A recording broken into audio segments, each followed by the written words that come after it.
Hi viewers, today video by #DailyVice there everyone, it's 4 o'clock in New York any moment now. President Joe Biden will speak for the first time since an attack at a subway station which at least 16 people were injured, 10 of them shot during rush hour this morning in Brooklyn, New York. We'll bring those remarks to you live when they happen, but we begin on the ground in New York City, which is reeling from the attack and on edge with the suspect still at large. 5 of the victims in the attack are in critical but stable condition. Fortunately, none of the injuries are life-threatening. Videos from the scene show panicked subway riders pouring out from a train as smoke billowed through the 36th Street station in Brooklyn. Police say that the suspect donned a gas mask and set off a gas canister that filled a subway car with smoke. That was before he opened fire with a handgun. Sources tell NBC News that the suspect left that gun in a bag seen right here filled with fireworks and smoke canisters at the scene, and this video posted on Twitter appears to show the gunshots ringing out from the next subway car. Witnesses describe scenes of chaos as that shooting unfolded. After initial reports of explosive devices, none were found in the train or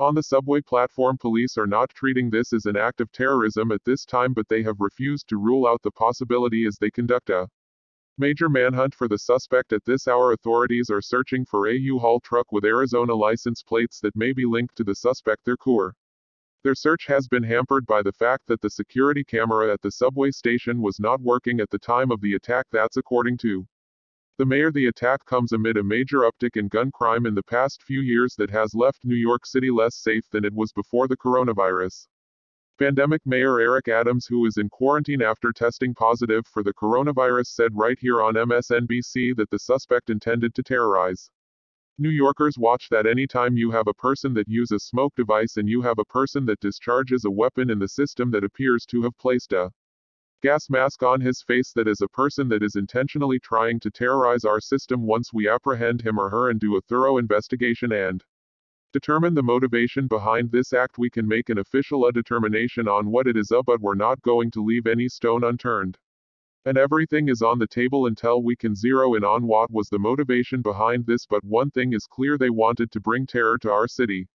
Let's bring into our coverage MSNBC's Yasmin Vesuvian, who's live on the scene in Brooklyn for us, also a retired NYPD officer and lecturer at John Jay College of Criminal Justice. Jillian Snyder, Jonathan Lemire, White House Bureau Chief for Politico and host of MSNBC's Way Too Early Here. It's a longtime local reporter for the New York Daily News, and Clint Watts also joins as he worked as a consultant to the FBI Counterterrorism Division, is now an MSNBC national security analyst. I start with you, Yasmin, tell me the latest. So Nicole, this is a very fluid situation, as you well know. In any type of breaking situation like that's a breaking story like this, and we are getting varying numbers, some of which you just stated in your intro into this segment, but we actually spoke to our hospital team on the ground as well, who was saying there are people that were walking into the hospital or walking into the precinct subsequently after the attack inside the subway station. The numbers that we're actually getting are now saying that 21 people were admitted into the hospital, 10 of which have now subsequently been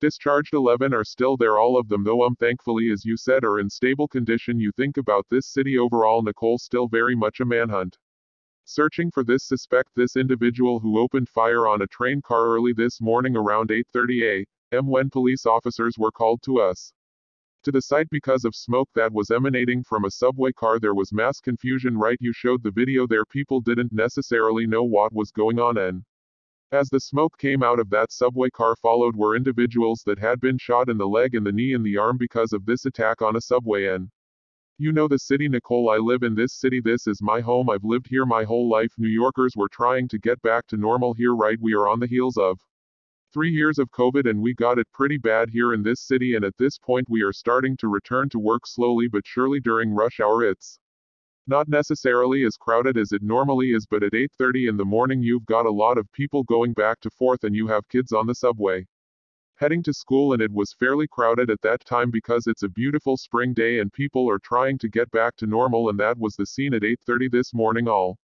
tell you, I also spoke to some parents and kids on the street exiting school. At the end of the day, you have 4 schools in this neighborhood in Sunset Park, Brooklyn, that were on lockdown all day. They actually called the kids, call it shelter in place. My kid has told me he's been taught to shelter in place. Think about the reality for those children that they're facing. I asked one child, were you scared? And he said, yeah, because we were told we had to shelter in place. All day until the end of the school day until their parents picked them up, so the police commissioner, the New York City Police Commissioner, pleading with the public to help apprehend this suspect, of course issuing the description that you gave, a man in a green construction vest with a gray sweatshirt on, 5 foot 5 inches tall. Black male, 180 pounds, of course possibly connected to this van with Arizona plates, and pleading with the public to of course help to apprehend this suspect and bring him to justice after this horrific attack on the subway system this morning. Yes, I mean, it's a beautiful articulation of sort of who we are right now as a city and a people, just achingly arching back toward what we remember of our pre-covered normal. Crime is on the mind. Its psychological reach, I think, defies some of the stories that the statistics tell, but I want to press you on what the manhunt is, because I've moved around the city freely all day. I've stuck my head into the subway stations.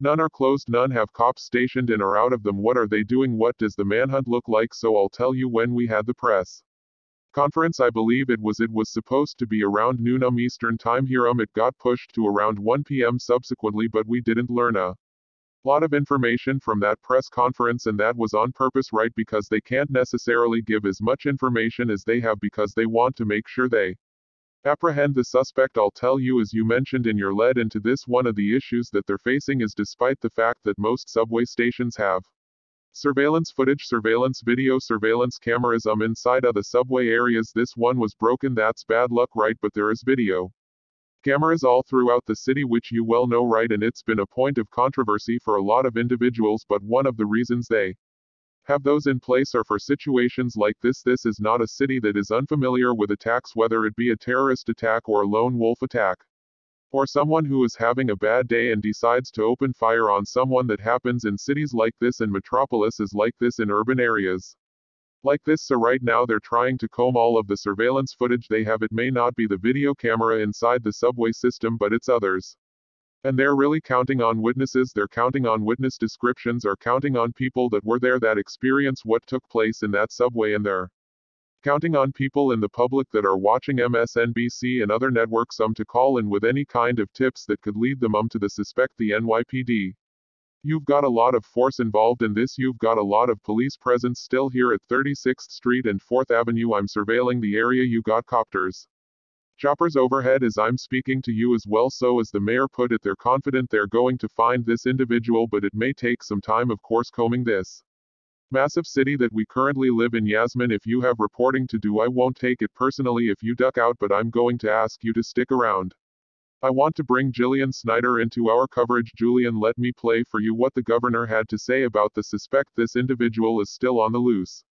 This person is dangerous. They're asking individuals to be very vigilant and alert. You'll get more reports on specificity as the day goes on. This is an active shooter situation right now in the city of New York. Jillian, help us understand what that means and how we should respond to that if we live here. Well, thank you for having me on. The governor is just letting the public know. First of all, she wants to make sure everyone understands that this is an isolated incident, that you have the New York City Police Department and the FBI jointly investigating this, and that every resource is being utilized right now to apprehend the suspect. Clinton, what is your sense? You've been on the air. I've been watching you. I've seen both of you today on our air, and Clint, tell me what you understand from, and of course the priority is to protect the city. The priority is to apprehend the shooter. Telling us everything makes that more difficult, so we don't know everything that they know. But tell me how you assess the situation this morning and the response in the Manhattan. Nicole, compared to every time in the past many years I've been on with you, this is unusual in the sense that we know more of what it isn't than what it is essentially at this point. Normally when it's an attack in New York, we're talking about something in Manhattan. This would not be unusual. Subway stop, but why a subway stop here? This stop isn't particularly something you would think of for a terrorist type plot or a larger type plot which was meant to be more spectacular. A second, we've not heard anything in terms of motive. Both, we don't know who the shooter is, we don't know why they did this or why they picked this location, why this train, why this car, why today. None of that has really been explained. It's not clear from the evidence left behind. The other part is, if you're trying to inflict mass casualties, which it seemed like this individual was trying to do, why would you detonate smoke, which makes it harder? Why would you wear a mask, which makes it harder to do that? The targets, that's the other part of it that we usually use to kind of solve what this is. If it's a personal target or a criminal target, that oftentimes is sporadic, but this happened at rush hour. Which seems very kind of specific, yet the individuals that were wounded in this, I'm not hearing any pattern from that as well, and there's no evidence really about prior criminal activity or taking credit for it or a claim for it. Doesn't give you tons of information to drive on, which makes it even a little bit more worrisome in the sense that why wouldn't this perpetrator, if they're willing to do it once at 9 o'clock in the morning, why wouldn't they do it again? I think it's still a pretty serious situation on their hands, and if that's a concern, why is the city fully opened? Yeah, it is curious to me that we've not heard about where the shooter went to in any definable way. I always compare this to I lived in Boston at the time of the Boston bombing. The city absolutely shut down and everybody was hunting for these two individuals whenever that went. That happened. Right now that's not really what's going on. It seems very opposite of the way I've seen some of the more spectacular international terrorist events go. I've been on air here before when we found in since New York, you might remember when that driver tried to drive down the sidewalk, yeah, on the west side when we had a bombing there. Man, it was a very different reaction, so it's curious to watch as things unfold here today. I think part of it might be maybe they want to get people back to their homes and they want to get people out of the schools, but I'm curious what the decision cycle is and why this handle a little different. It could be that NYPD knows something that we just don't know yet, and they're using that information. If you get off work at 5, should you get on the subway? Yeah, I would think so. I mean, I do have trust and confidence in NYPD. I saw John Miller was out there. I've known him for a long time. He's a great person for that job. I think if he's worried, he would say, hey folks, you know, you shouldn't use transportation systems. We need to do a full or a broader lockdown. He hasn't indicated that, which makes me always just kind of wonder, is there something that NYPD knows that broader law enforcement doesn't know, that does not have them concerned in the same way? And maybe it's that all the evidence was left behind essentially of that attack, so they don't feel the need or concern to essentially lock down the whole city, or they maybe know something we just don't know yet. Just the mayor, President Biden, is expected to address the New York City subway attacks. In unrelated remarks in Iowa today, this president has forged a close relationship already with this new mayor of New York City. What's your sense of? I think there was some reporting within an hour of the attack that he'd been briefed on it. It's very much something that he keeps a close eye on. Yeah, the president was briefed. He has spoken to Mayor Adams. The two of them cut from the same cloth. Internal Democrats not just running away from the defund the police that slogan, but rather trying to fund them, trying to get more money to law enforcement, recognizing that rising crime rates is a real concern for safety and for politics, and it's certainly not unique to New York. We are seeing big cities across the country shootings skyrocketing. Just yesterday, President Biden in the Rose Garden held an event to combat guns, ghost guns in particular. Those can be made at home from kits or untraceable guns without serial numbers, trying to combat that via executive order. And this adds to this incident here and then. Crime, particularly in the subways, has really surged as the city comes out of the pandemic. There's a real sort of sense of unease. I've lived in New York a long time, and this is the sort of for the first time in maybe decades, you start to feel a little bit wary about being on the subway. Certainly it's not compared to the early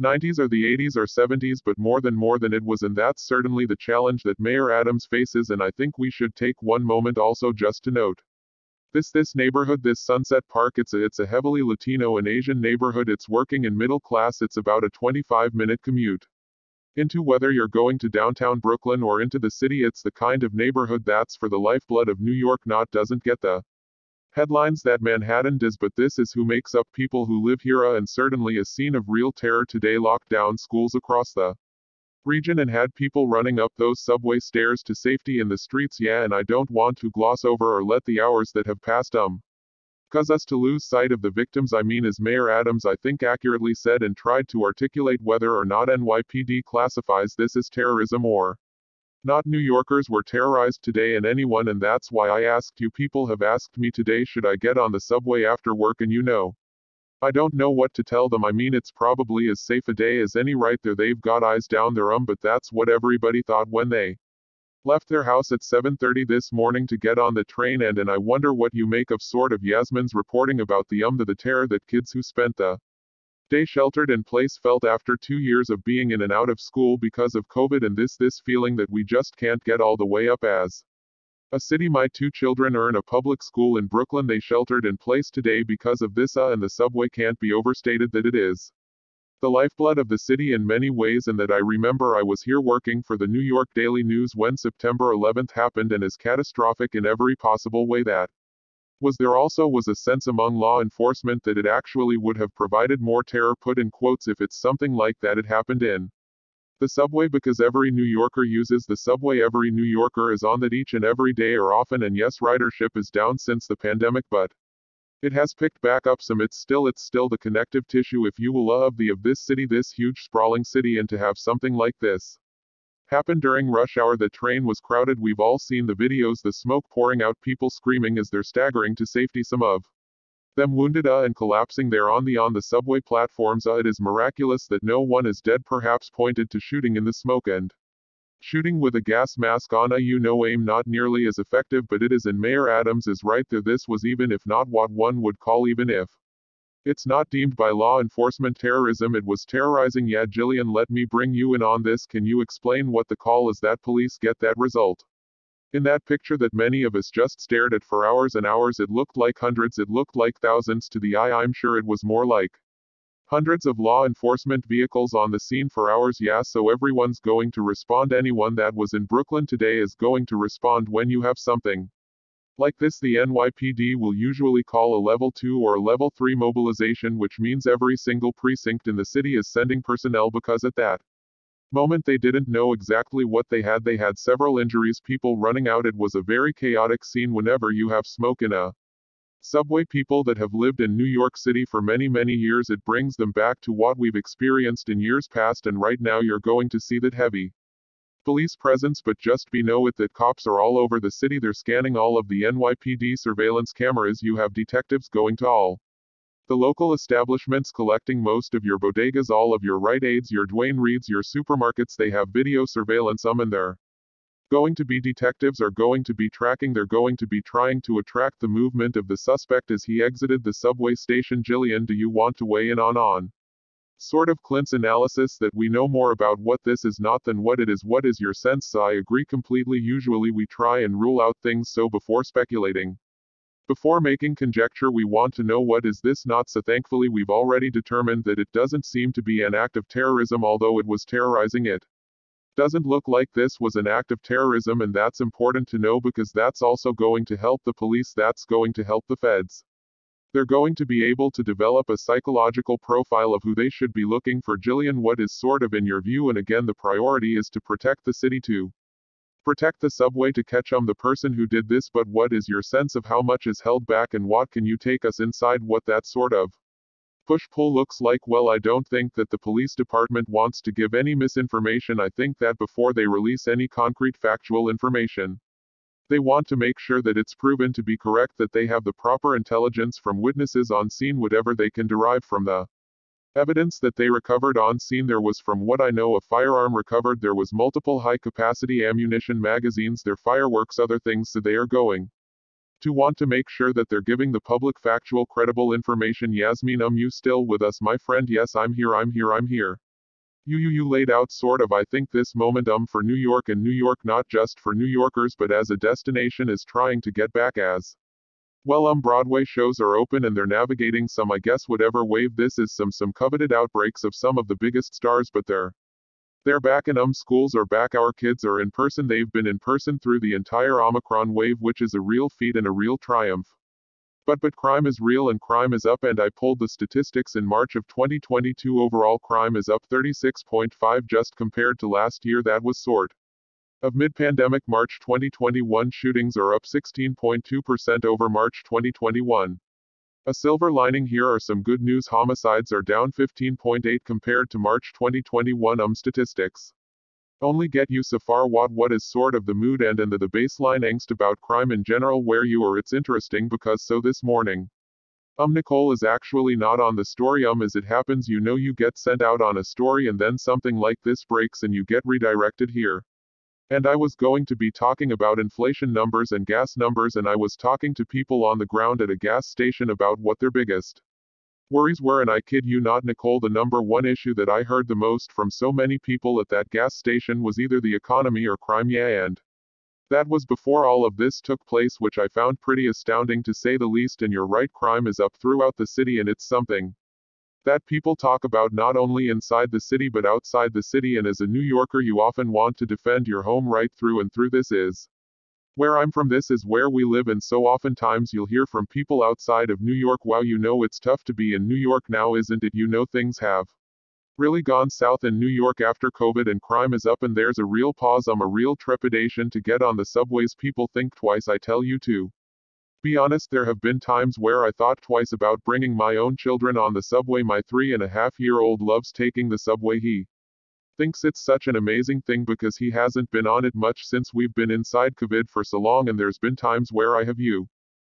paused before taking him on the subway because of the fact that crime is up. If there's hate crimes up in the subway, there are kind of lone wolf attacks in the subway. We know much of it is based also on kind of the psychological angst that we've all been through throughout COVID as well. I did find it curious, Nicole, though, that at the press conference earlier today they were so quick to say this was not an act of terrorism, and when we pushed them further they said, well, we are still investigating that, but it speaks to what Clint said a little bit earlier, and that maybe the police know something, and it's likely they do that they're not sharing with us, because my producer and I have been talking offline about the fact that the police don't necessarily seem on as edge as you would normally think they would be, considering the attack that just took place in the subway system. So there is something to that, as this is all taking place. But again, this is New York, and as we've had so many attacks inside this city goes on, and you're seeing this city continue to go on even today after this horrific attack this morning. The city goes on. Truer words. MSNBC's Yasmin Vesuvian, Jillian Snyder, and Clint Watts, thank you all so much for starting us off. Jonathan sticks around when we come back. More on. We're looking at a live picture of the scene outside a Brooklyn subway station where, as we've been reporting, at least 10 people were shot by a gunman during this morning's rush hour. That gunman is now at large. A manhunt is underway in New York, the nation's largest city, home to 9 million people. Joining our conversation, the Speaker of the New York City Council, Adrian Adams. Jonathan Lemire is with us as well. I wonder if you can just tell us the latest. Is there a sense that the manhunt has taken some specificity and in shape and form? Our reporters have been detecting sort of a lack of really heightened edginess on the streets that leads some of them to wonder if that's the case. Yeah, and thank you, Nicole, so much for having me on this afternoon. Such a tragic day for New York City. New Yorkers are resilient, we know that, so we see New Yorkers moving although the movement of course is apprehensive. This afternoon NYPD's investigation is still ongoing, and I have every faith in the NYPD that this individual will be apprehended quickly. Madam Speaker, when you engage with your colleagues or with other government officials, what are your top questions and fears as some of the information starts to become clearer to all of you? Restoration of confidence. In the way that the city moves, New York has a very unique energy, which we all know. We have a very unique synergy about us, regardless of how hard we get hit, we always get up, and of course we always have 911 unfortunately to look back on as the primary instance of such tragedy. So again, it is going to be restoring confidence in New York, in the safety of New York, which we know right now is it's in peril. It's something that we're working on right now, so that to me is most at the forefront right now, restoring that confidence. Venice Speaker, have you considered convening any sort of working group to examine how it is that someone with a gun and a backpack full of fireworks got on the subway in the first place? Well, it's something that we definitely can look at right now. My efforts are with the NYPD in having faith in their investigation and knowing that they are the experts to do the type of work. So my look right now in the moment is towards the NYP and their leadership. I'd like to bring in my colleague Jonathan Lemire. Madam Speaker, good to see you. This incident of course comes at a moment where crime is up in New York, other big cities too. There's been some real, as we were discussing earlier this hour, real sort of fears and wariness of the subway in particular. So let me ask you, what is your message to constituents as they, looking at the clock, might be eyeing a subway ride home in about a half hour or so? Do New York City subway safe, and what can be done right now to make it feels safer? I will always encourage anyone that wants to come to the greatest city in the world to come to the greatest city in the world, which is New York City. We are still under the auspices of the NYPD, the most competent police force in the country. It's the police force that teaches other police how to do policing. So I encourage anyone that wants to visit New York to please do so. Know that we will continue to do everything in our power to restore confidence in our city, and of course believe in the work of those who are here to keep the public safe. Respectfully, I think people are sort of living with the reality that the statistics bear out that crime's up 36, shootings are up 16, and now this is likely a story seen all around the world of the most vulnerable kind of victim, people just on their way to work, and I want to apologize for the conversation we've had about what whether or not to take the subway, especially with Uber price hikes and taxi surcharges isn't an option for a lot of people who rely on the subway. What is the blow like to have those statistics marry up with an international story of a mass shooting on our subway? It's tragic, Nicole, it's absolutely tragic. There is no way to hide from the statistics. They are what they are. We have seen a surge, there is no way around that. We are concerned about the surge, and it's something that it's an uphill battle. We've seen gun violence increase in the city of New York. We have gonna definitely in front of anyone who will listen to let people know that we have to crack down on guns in this country. There are no guns manufactured in the hands of those who have them here and who are bringing them here. We have to pay attention to the iron pipeline and the proliferation of illegal weapons coming into our city. There's no ifs, ands, or buts about it. We appreciate President Biden his crackdown now on ghost guns, which we saw take the life of an innocent child just the other day. There are several different things that we've got to take a look at. We have to take it seriously, but it is going to take clamping down on the legislation in this country. This is not a New York thing, this is a nationwide phenomenon. Gun violence is an epidemic in this nation, and even New York City cops will privately acknowledge that you can get rid of every gun in New York City. But there you don't have to drive very far in any direction to go get one because of the porous nature with which they come through. We covered that event yesterday, and I'd love to have you back to have a longer conversation about guns in our city, because you're right, and I think California is dealing with this as well, a whole state with tough grand laws and a lot of gun violence there too. New York City Council Speaker Adrian Adams, it's a busy day. We appreciate you spending some time with us. Thank you. Do we have President Biden? Let me show all of you President Joe Biden on today's subway attack. Watch. My wife Jill and I are praying for those that are injured and all those touched by the trauma, and we're grateful for all the first responders who jumped into action, including civilians who didn't hesitate to help their fellow passengers and try to shield them. My team has been in touch with Mayor Adams and New York's police commissioner, and the Department of Justice and the FBI are working closely with the NYPD on contact with New York authorities, and as we learn more about the situation over the coming hours and days, and something could have broken between now and the last hour. I haven't heard the news, I haven't spoken any of my staff, but we're not letting up on it till we find out and we find the perpetrator. There is a lot of muscle memory between New York City and a White House at a moment of tragedy and terror, and this president has made new ties of bonds to the city, as we were discussing. Yeah, it's a very familiar link there between the city and the federal law enforcement response when something like this happens. Sadly, President Biden certainly, first of all, we know how effective he is in speaking about delivering empathy and speaking about #daily Vioce grief, and in this case, let's hope everyone seems to be like they're going to be okay. But yeah, certainly hitting the notes there that it's a partnership between he and Mayor Adams, and how trying to combat rising crime is a central plank of his White House, which is not one when they came into office they thought they'd have to deal with, but it is something that is a reality here, and it certainly is. To the city council speaker's point, it's not just a New York story, it's a national story, and the White House knows that in events like yesterday, cracking down ghost guns is part of it, and certainly I think that they'll be clear whatever federal support Mayor Adams requests President Biden will provide. Yeah, it was interesting that Jasmine, I like that she pulled back the curtain on our industry a little bit. She was on her way to do a story on inflation. President Biden is at an event on the economy and about private gas prices. Well, they've gone down a little bit, the White House says in Iowa, and that's what that stop was. And when he said I haven't been in touch, he's been in that event, he's been in that meeting, but you're right, in terms of political headwinds, these two intersect to make some pretty heavy ones. Yeah, and this is a week, and obviously he had no idea this event this tragedy was happening today. This is a week where the White House is really trying to pivot back a little bit towards domestic politics, that the war in Ukraine obviously is the front of mind for everyone for a couple 6 weeks or more now, but this week you had the Ghost Guns event yesterday. Today is about ethanol fuel trying to keep gas prices lower than they had been. Later in the week he's going to North Carolina for an issue on supply chains, and we had the inflation report out today, consumer prices skyrocketing. So this is the week where they want to bring the attention back home a little bit, because as much as he has received rightly praise for his handling of the situation in Europe, the war there, that's probably not what the midterms are going to be decided on, and they are fast approaching, and that's why the White House is trying to tend to matters at home too.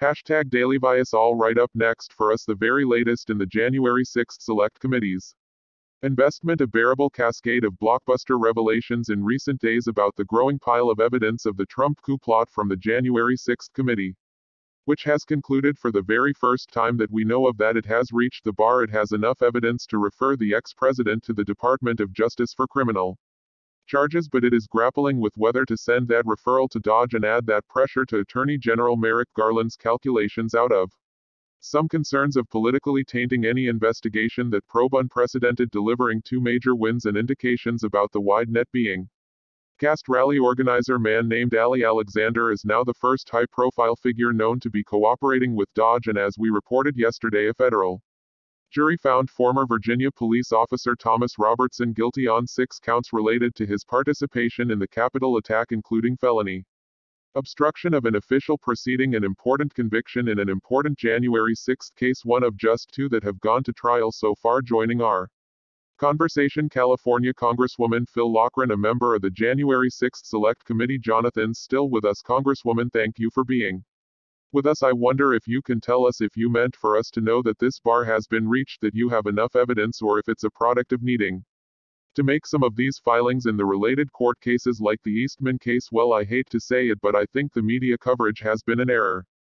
The New York Times headline didn't match the story. Number 1, the committee has never met to discuss the idea of whether or not to send a so-called referral to the Department of Justice. Number 2, we would not be in a position to have that discussion until the investigation is complete and we knew what it was that we were sending to the department. And number 3, just as a matter of fact, a so-called referral has no legal impact. It's basically sending a letter saying, here's our opinion and here's some evidence, so I think it's clear to me as one member that the evidence supports a finding of significant misconduct on the part of the former president. And if you read Judge Clark's opinion on the Eastman case, I think he reached that same conclusion looking at the evidence. But I think there's been much ado about something that hasn't occurred, which is a discussion, let alone a disagreement among the committee about any potential so-called referral.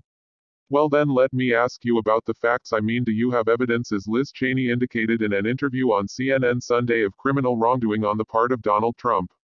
Well, let me just say this. I agree with Liz, but obviously our rules are that you can't disclose the evidence that we have without a vote of the committee, and there has been no such vote. I would just direct interested parties to read Judge Clark's opinion, because it's not just the members of the committee reviewing evidence that leads us to believe there's significant misconduct, but a federal judge who reviewed evidence reached that conclusion and said in his opinion that it's more likely than not that the former president committed crimes and fraud. So that's pretty significant. Well, and I just want to be exact here because I think words matter very much to our viewers, and I think there was some relief that a bar had been reached, that what Judge Clark was speaking to was the very evidence that the Times reports you now have enough of to prove to anyone that wanted to investigate Donald Trump criminally that a bar had been reached for a referral to the process. Piece aside, do you agree with the assessment from federal Judge David Clark that that bar has been reached? Well, I think his decision was soundly based. Let me say that yes.